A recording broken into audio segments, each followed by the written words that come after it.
ಸತಿ ಸಹಗಮನ ಪದ್ಧತಿ.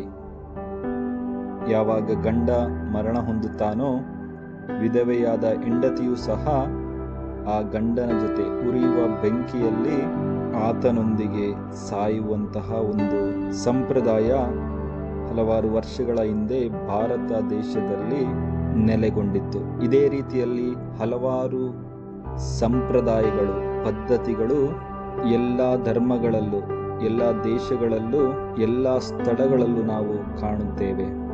ಇಂತಹ ಸಂಪ್ರದಾಯಗಳು, ಪದ್ಧತಿಗಳು ಮಾನವರಿಗೆ ನರಕವನ್ನೇ ತೋರಿಸಿದೆ.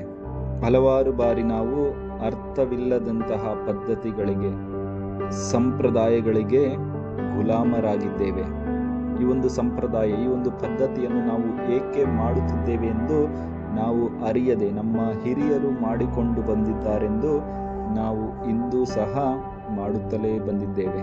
ಪ್ರಭು ಯೇಸು ಕ್ರಿಸ್ತರಲ್ಲಿ ನನ್ನೊಲವಿನ ಸಹೋದರ ಸಹೋದರಿಯರೇ ಹಾಗೂ ಮುದ್ದಾದ ಮಕ್ಕಳೇ, ಇಂದು ಫೆಬ್ರವರಿ 11 ಮಂಗಳವಾರ. ಇಂದಿನ ಶುಭ ಸಂದೇಶ ಮಾರ್ಕ 7:1-13.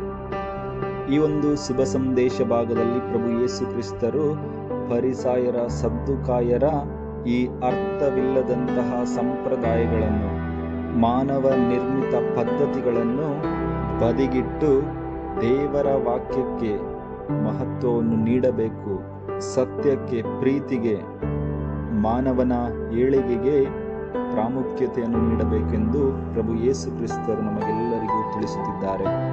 ಇಂದಿನ ಶುಭ ಸಂದೇಶದಲ್ಲಿ ಪ್ರಭು ಯೇಸು ಕ್ರಿಸ್ತರ ಶಿಷ್ಯರು ಕೈ ತೊಳೆಯದೆ ಊಟ ಮಾಡಲು ಬಂದಾಗ ಇದನ್ನು ಕಂಡಂತಹ ಫರಿಸಾಯರು, ಸದ್ದುಕಾಯರು ಆ ಶಿಷ್ಯರನ್ನು ದೂರುತ್ತಾರೆ.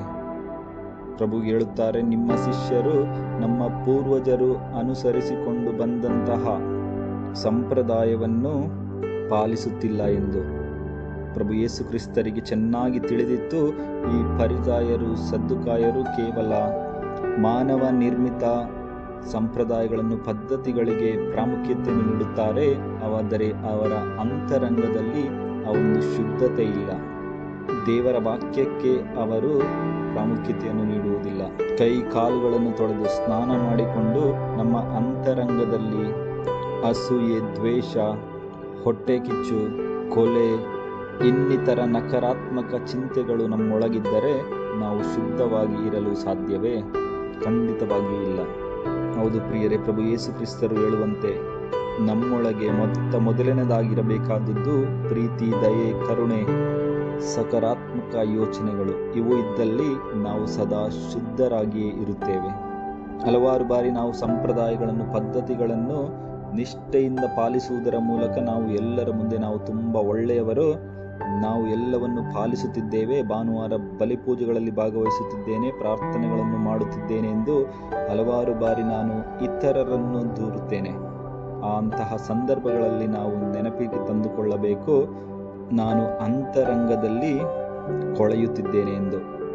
ಏಕೆಂದರೆ ದೇವರ ವಾಕ್ಯ ನಮಗೆ ಯಾರನ್ನು ದೂರಲು ಅಥವಾ ಕಡೆಗಾಣಿಸಲು, ಕೀಳಾಗಿ ಕಾಣಲು, ನಮಗಿಂತ ಅಲ್ಪರು ಎಂದು ಪರಿಗಣಿಸಲು ನಮಗೆ ಅವಕಾಶ ಕೊಡುವುದೇ ಇಲ್ಲ.